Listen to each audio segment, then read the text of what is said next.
We are looking at how to pronounce this word as well as how to say more interesting and often confusing words in English, some of the most mispronounced ones, so make sure to stay tuned for those. How do you say it? In British English it is said as psychology. Psychology, yes, the P is silent here. It is not said psychology, but rather psychology.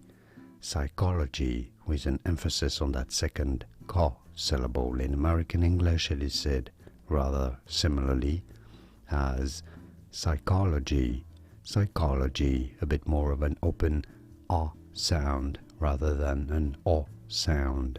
Psychology in American English versus psychology in British English. And now you know it all.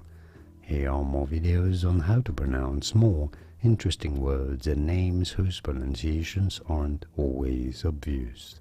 I'll see you there to learn more. Thanks for watching.